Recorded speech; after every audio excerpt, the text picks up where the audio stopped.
Hey guys, it's Adrian. Welcome to my channel.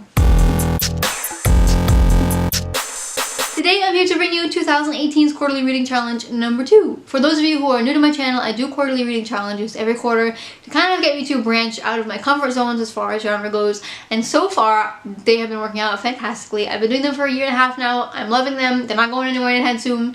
They're gonna stay.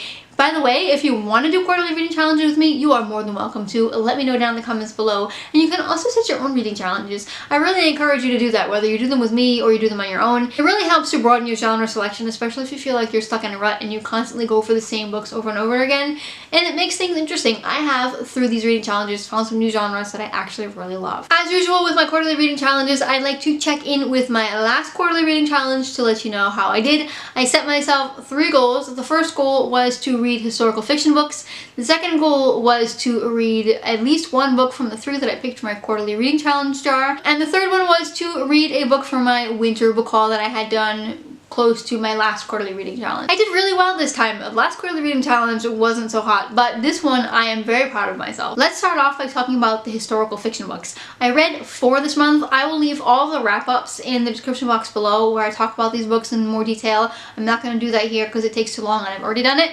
So, jumping right in, the first one I read in the month of January, and that was The Other Queen by Philippa Gregory. It follows Mary Queen of Scots from the time that she surrendered to Queen Elizabeth I from when she was dethroned up until her beheading. It also follows a couple that she's staying with, George and Bess, and how they feel about Mary and their home.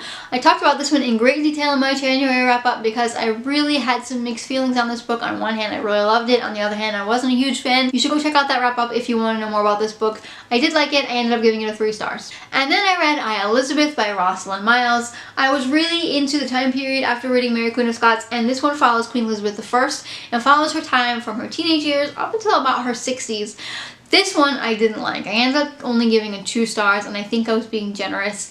It followed more of like her romance and scandal, and I didn't really get much history from it, and I had a hard time remembering who was who and who was Elizabeth in love with and who was she angry with and who she didn't like and the next day she did like and who's cousins with who. It was just really difficult and it wasn't really that interesting. So I was kind of bummed. And then in the month of February, I read Manhattan Beach by Jennifer Egan. I actually ended up doing an entire spoiler-free review for this one because, again, I had a lot to say because of the time period. This one I ended up giving 3.5 stars to. This one was a World War II historical fiction, which I don't read a whole lot of because I had to read so many of them in high school that they kind of put a bad taste in my mouth.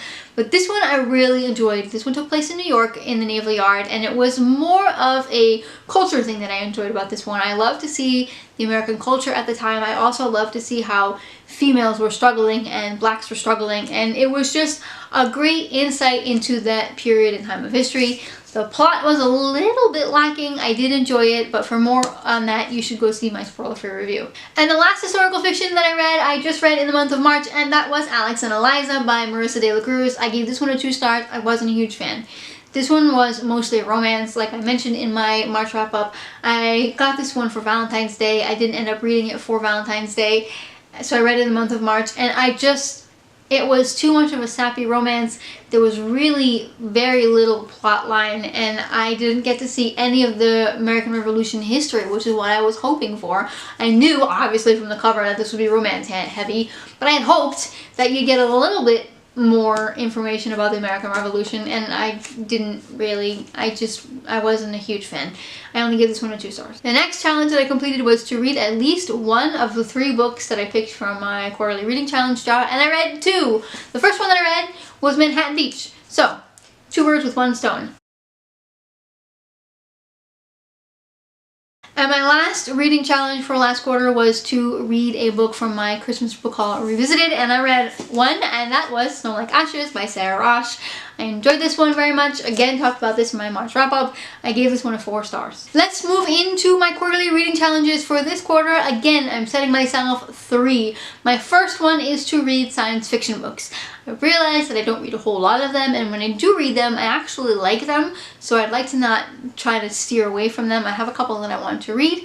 this quarter that I'm excited about. My second quarterly reading challenge is to read at least one big book, and I'm going to be brave and say that Obsidio, which I plan on reading this month, does not count because it's really quick read. And just like last time, my last challenge is to pick 3 books from this quarterly reading challenge cup and read at least one of them. So I'm going to pick them. First up is The Art of Baking Blind by Sarah Vaughan. This is a new one that I picked up mostly because the title made me laugh because I'm legally blind and I love to bake and I just couldn't put it down. It was on the bargain shelf for like $3.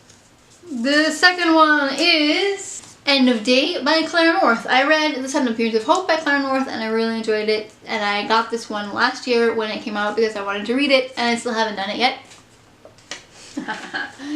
And then we have Air of Fire by Sarah J. Maas. So my last quarterly reading challenge will be to read at least one of these 3 books. Should be doable. Alright, that wraps up for this quarterly reading challenge. Let me know in the comments below if you'd like to join in on quarterly reading challenges or you do your own quarterly reading challenge videos because I'd love to watch them. If you enjoyed this video, give it a big thumbs up. If you have not yet, I'd love for you to subscribe. Thanks for watching and see you next time.